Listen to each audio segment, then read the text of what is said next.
Dear friends, you are welcome to Historia. Historia പുതിയ ക്ലാസ്സിലേക്ക് നിങ്ങൾക്ക് എല്ലാവർക്കും സ്വാഗതം.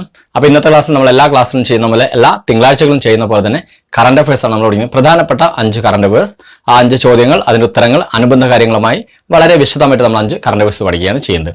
അപ്പോൾ നമുക്ക് ക്ലാസ്സിലേക്ക് പോവാം. ഒന്നാമത്തെ ചോദ്യം നോക്കുക. 2022 ജർമ്മൻ സാഹിത്യ പുരസ്കാരമായ ഹെർമൻ കാസ്റ്റൻ അവാർഡ് ലഭിച്ച ഇന്ത്യൻ ആരാണ്?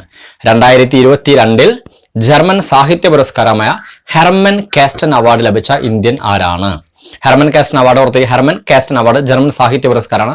അത് 2020 ലഭിച്ച ഇന്ത്യൻ ആരാണ് എന്നാണ് ചോദ്യം. നമുക്ക് ആൻസർ നോക്കാം. ആൻസർ എന്നത് മീന കന്ദസ്വാമി എന്ന് പറയാം. തമിഴ്നാട്ടുകാരിയായ മീന കന്ദസ്വാമിക്കാണ് 2022 ഹെർമൻ കാസ്റ്റൻ അവാർഡ് ലഭിച്ചത്. ഇനി നമുക്ക് നോക്കാം ഈ അവാർഡ് എന്താണെന്ന് നോക്കാം. അവാർഡ് ഓർത്തു നോക്കിയാൽ ജർമ്മനിയുടെ മുൻ പ്രസിഡന്റ് ആയിരുന്ന ഹെർമൻ കാസ്റ്റന്റെ 85ാം ജന്മവാർഷികം. ജർമ്മനിയുടെ മുൻ പ്രസിഡന്റ് ആയിരുന്ന ഹെർമൻ കാസ്റ്റന്റെ 85ാം ജന്മവാർഷികം 1985. ആ 85 മുതലാണ് ഈ സാഹിത്യ പുരസ്കാരം നൽകി തുടങ്ങിയത്. ക്ലിയർ ആയിക്കല്ലോ. അപ്പൊ ഹെർമൻ കാസ്റ്റൻ അവാർഡ് നൽകിയത് 1985 മുതലാണ്. ജർമ്മൻ സാഹിത്യ പുരസ്കാരമാണ്. അടിച്ചമർത്തപ്പെടുന്ന എഴുത്തുകാർക്ക് അതോടൊപ്പം തന്നെ എഴുത്തുകാർ, സാഹിത്യകാരന്മാർ, സംസ്കാരങ്ങൾ അവരെ അടിച്ചമർത്തപ്പെടുമ്പോൾ അതിനെതിരെ പ്രതികരിക്കുന്നവർക്കുള്ള അവാർഡാണ് ഹെർമൻ കാസ്റ്റൻ എന്നുള്ള സാഹിത്യ പുരസ്കാരം. 1985 മുതലാണ് കൊടുത്തു തുടങ്ങിയത്.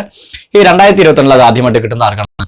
മീന കന്ദസ്വാമിക്കാണ്. ചെന്നൈ സ്വദേശിയാണ്. ഓർമ്മിക്കുക, ഇംഗ്ലീഷ് എഴുത്തുകാരിയും നല്ലൊരു കവിയത്രിയും അതോടൊപ്പം തന്നെ നല്ലൊരു ആക്ടിവിസ്റ്റുമായ വ്യക്തിയാണ് മീന കന്ദസ്വാമി. മലയാളി എഴുത്തുകാരനായ മലയാളിയുമായ എം നിസാർ എന്ന മലയാളിയുമായി കൂടിച്ചേർന്ന് വളരെ പ്രസിദ്ധമായിട്ട് ബുക്ക് എഴുതിയിട്ടുണ്ട്.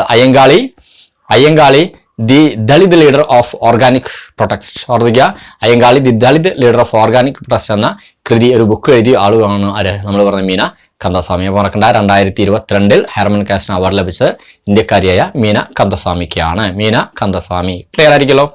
ഇനി അടുത്ത ചോദ്യത്തിലേക്ക് പോവാം. 2022 ഏഷ്യ കപ്പ് ക്രിക്കറ്റ് ജേതാക്കൾ ആരാണ്? 2022 Asia cup cricket ജേതാക്കളാണ്.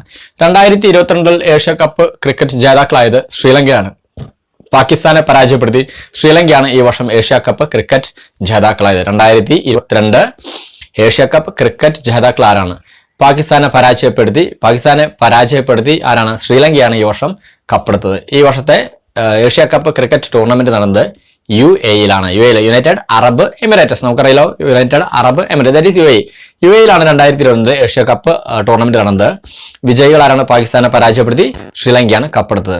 Man of the series ആയിട്ട് തെരഞ്ഞെടുത്തത് ഹസരാംഗെ ഡിസിൽവയാണ്. ശ്രീലങ്കയുടെ ഹസരാംഗെ ഡിസിൽവയാണ് മാൻ ഓഫ് ദി സീരീസ് ആയിട്ട് തെരഞ്ഞെടുക്കപ്പെട്ടത്. അതോടൊപ്പം തന്നെ ഏറ്റവും നല്ല കളിക്കാരനും അതോടൊപ്പം തന്നെ ഏറ്റവും കൂടുതൽ റൺസ് നേടിയതും മുഹമ്മദ് റിസ്വാൻ. പാകിസ്ഥാന്റെ മുഹമ്മദ് റിസ്വാനാണ് ഏറ്റവും നല്ല കളിക്കാരനും അതോടൊപ്പം തന്നെ ഏറ്റവും കൂടുതൽ റൺ നേടിയ വ്യക്തിയുമായിട്ട് തെരഞ്ഞെടുക്കപ്പെട്ടത് പാകിസ്ഥാന്റെ മുഹമ്മദ് റിസ്വാൻ. ഏറ്റവും കൂടുതൽ വിക്കറ്റ് നേടിയത് ഭുവനേശ്വർ കുമാർ. ഇന്ത്യക്കാരനായ ഭുവനേശ്വർ കുമാറാണ് ഏറ്റവും കൂടുതൽ വിക്കറ്റ് വേട്ടക്കാരനായിട്ട് നേടിയത് ഓർത്തിക്കുക. അപ്പൊ ഏറ്റവും കൂടുതൽ വിക്കറ്റ് നേടിയത് ഭുവനേശ്വർ കുമാർ ഫ്രം ഇന്ത്യ. ഏറ്റവും കൂടുതൽ റൺസ് നേടിയത് മുഹമ്മദ് റിസ്വാൻ പാകിസ്ഥാൻ. ഏറ്റവും നല്ല മാൻ ഓഫ് ദി സീരീസ് ആയി തെരഞ്ഞെടുക്കപ്പെട്ടതാണ് ഹസരാംഗെ ഡിസിൽവെ. കപ്പെടുത്തത് ആരാണ്? ശ്രീലങ്ക. ക്ലിയർ ആയിരിക്കലോ. പിന്നെ മറക്കണ്ട, 2022 ഏഷ്യ കപ്പ് ക്രിക്കറ്റ് ജേതാക്കളായത് പാകിസ്ഥാനെ പരാജയപ്പെടുത്തി ശ്രീലങ്കയാണ്. ടൂർണമെന്റ് നടന്നത് UAE-യിലാണ്. ക്ലിയർ ആയിരിക്കലോ. അപ്പൊ രണ്ടാമത്തെ ചോദ്യം സ്പോർട്സ് മേഖലയാണ്. ഇനി മൂന്നാമത്തെ ചോദ്യം നമുക്ക് നോക്കാം. ഷാങ്ഹായ് കോപ്പറേഷൻ ഓർഗനൈസേഷന്റെ 2022 ഉച്ചകോടി നടന്നത് എവിടെയാണ്? ഷാങ്ഹായ് കോർപ്പറേഷൻ ഓർഗനൈസേഷൻ SCO എന്ന് പറയും. SCO ഷാങ്ഹായ് കോപ്പറേഷൻ ഓർഗനൈസേഷന്റെ 2022 ഉച്ചകോടി നടന്നത് എവിടെയാണ്? ഉസ്ബെക്കിസ്ഥാന്റെ തലസ്ഥാനമായ സമർഖണ്ഡിലാണ് ഈ വർഷത്തെ ഉച്ചകോടി നടന്നത്. എവിടെയാണ്?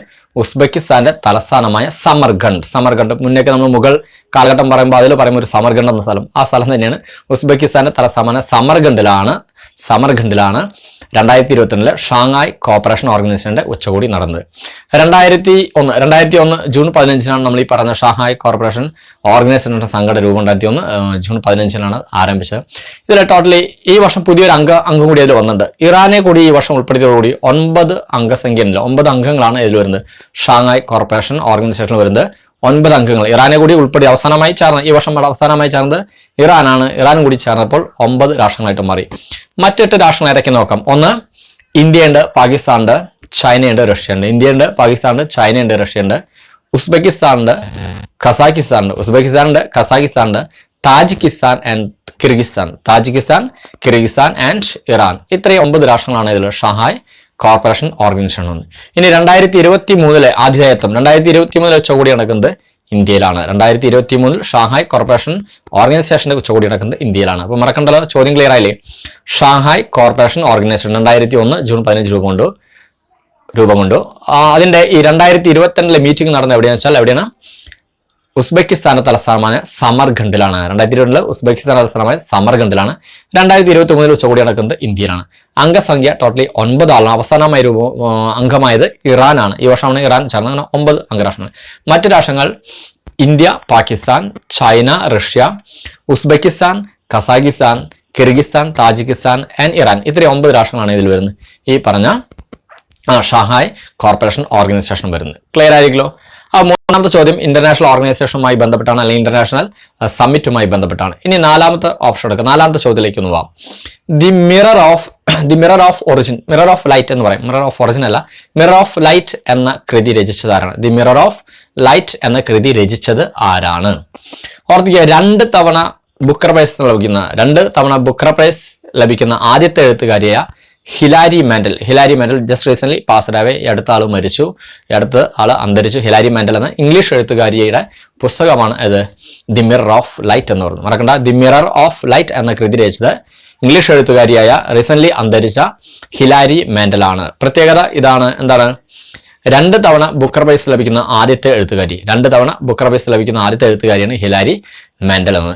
2009 വോൾഫ് ഹാഫ് എന്ന് പറയുന്നത്, 2009 വോൾഫ് ഹാഫ് എന്ന കൃതിക്കും 2012 ബ്രിങ് അപ്പ് ദി ബോഡീസ് എന്ന കൃതിക്കും 2009 വോൾഫ് ഹാഫ് എന്ന കൃതിക്കും ബുക്കർ ആർക്ക് ലഭിച്ചു? ഹിലാരി മാൻഡൽ ലഭിച്ചു. അങ്ങനെ 2 കൃതിക്കും, വോൾഫ് ഹാഫിനും ബ്രിങ് അപ്പ് ദി ബോഡീസ് എന്ന ഈ 2 കൃതികൾക്കും ബുക്കർ പ്രൈസ് ലഭിച്ചു. അങ്ങനെയാണ് ബുക്കർ പ്രൈസ് ലഭിക്കുന്ന 2 തവണ ബുക്കർ പ്രൈസ് ലഭിക്കുന്ന ആദ്യത്തെ എഴുത്തുകാരിയായിട്ട് ആര് മാറുന്നത്? ഹിലാരി മാൻഡൽ മാറുന്നത്. ക്ലിയർ ആയല്ലോ?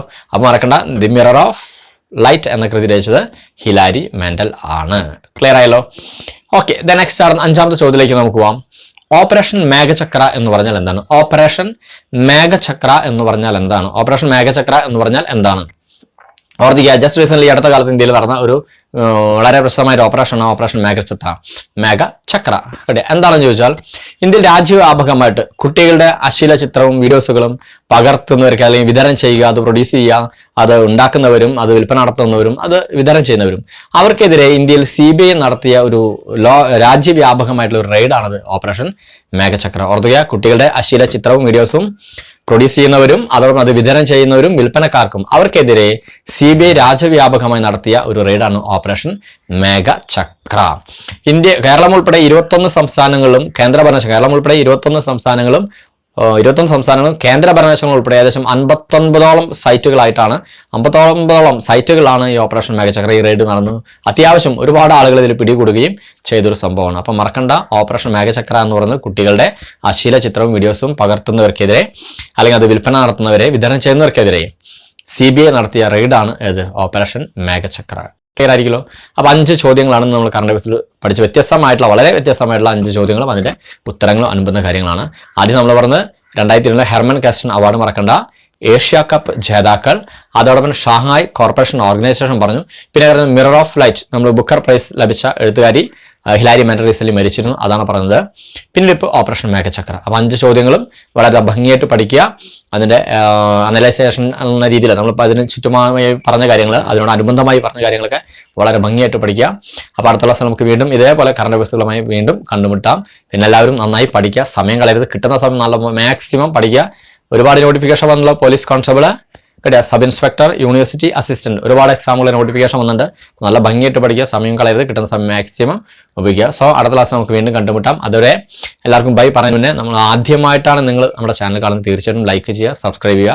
അതോടൊപ്പം നിങ്ങൾക്ക് വളരെ വേണ്ടപ്പെട്ട ആളുകൾ, നിങ്ങളുമായി ബന്ധപ്പെട്ട് പഠിക്കുന്ന കുട്ടികളുണ്ടെങ്കിൽ, അല്ലെങ്കിൽ അറിവ് നേടണം എന്ന് ആഗ്രഹിക്കുന്നത്, തീർച്ചയായിട്ടും നിങ്ങൾ ഷെയർ ചെയ്യുകയും ചെയ്യുക. സോ പിന്നെ നിങ്ങളുടെ കമന്റുകൾ മറക്കരുത്, വളരെ വിലപ്പെട്ടതാണ്.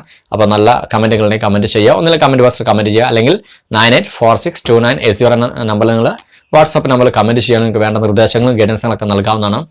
സോ അടുത്ത ക്ലാസ്സിൽ വീണ്ടും കണ്ടുമുട്ടാം. അതിലെല്ലാവർക്കും ബൈ.